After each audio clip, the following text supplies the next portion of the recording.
গোৱালপাৰা জিলাৰ জলেশ্বৰ সমষ্টিৰ খলিচাভিটা লখিমপুৰ সংযোগী পথৰ জৰাজীৰ্ণ অৱস্থাই এতিয়া ৰাইজক জলাকলা খুৱাইছে।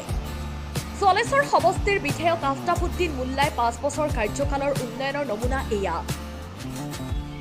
বহুদিন ধৰি মেৰামতিৰ অভাৱত অৱহেলিত হৈ থকা এই পথটো এটা বৰষুণৰ পিছতেই ডাঙৰ ডাঙৰ গাঁত আৰু পানী জমা হৈ পুখুৰী সদৃশ অৱস্থাৰ সৃষ্টি কৰিছে। ফলত যান-বাহনৰ চলাচল অত্যন্তই কষ্টকৰ হৈ পৰিছে।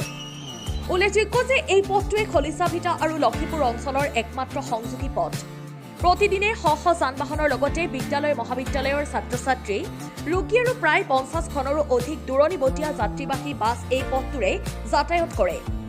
স্থানীয় ৰাইজৰ অভিযোগ, জলেশ্বৰ সমষ্টিৰ বিধায়ক আফতাবুদ্দিন মোল্লাৰ 5 বছৰীয়া কাৰ্যকাল প্ৰায় অন্তিম পৰ্যায়ত উপনীত হলেও পথটোৰ উন্নয়নৰ ক্ষেত্ৰত কোনো ফলপ্ৰসূ পদক্ষেপ গ্ৰহণ কৰা হোৱা নাই।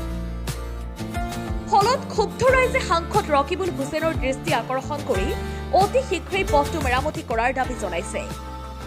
লগতে চৰকাৰকো শীঘ্ৰেই ব্যৱস্থা গ্ৰহণ কৰি সুচল যাতায়াত নিশ্চিত কৰাৰ আহ্বান জনাইছে স্থানীয় লোকসকলে। আমাৰ এই ৰাস্তাটো হৈছে লখিমপুৰৰ পৰা খলিচাভিটা সংযোগী ৰাস্তা, কিন্তু এই ৰাস্তা একচুৱেলি মেইনলি ৰাস্তা বৰ্তমানৰ যিটো নৱগঠিত বিৰসিং জৰুৱা সমষ্টি, বিৰসিং জৰুৱা নস্কৰা জামাদাৰহাট ব্লক কমপ্লিট ব্লকৰ মানুহখিনি এইটো ৰাস্তা দি গুৱাহাটী গোৱালপাৰালৈ অহা যোৱা কৰে।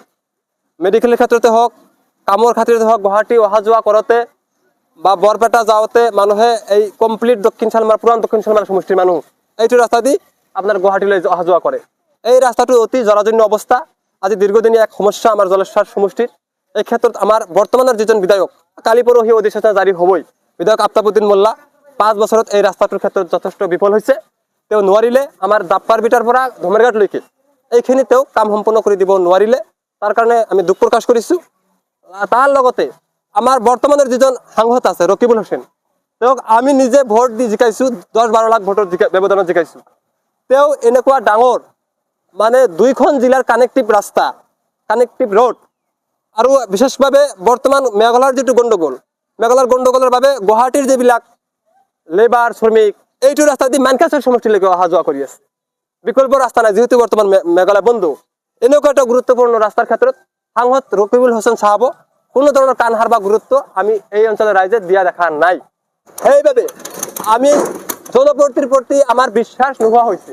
কি সাংসদ, কি বিধায়ক, কি MDC, কাৰো প্ৰতি আমাৰ এতিয়া মন্ত্ৰী, কাৰো প্ৰতি আমাৰ এতিয়া বিশ্বাস নাই। আমি ৰাইজ বিশ্বাস হাৰাইছোঁ, হতাশগ্ৰস্ত হৈছোঁ। এই অঞ্চলৰ ৰাইজ, স্কুলীয়া ছাত্ৰ ছাত্ৰীয়ে চৰকাৰে দিয়া চাইকেলেৰে স্কুলত আহিব নোৱাৰে এই ৰাস্তা দি।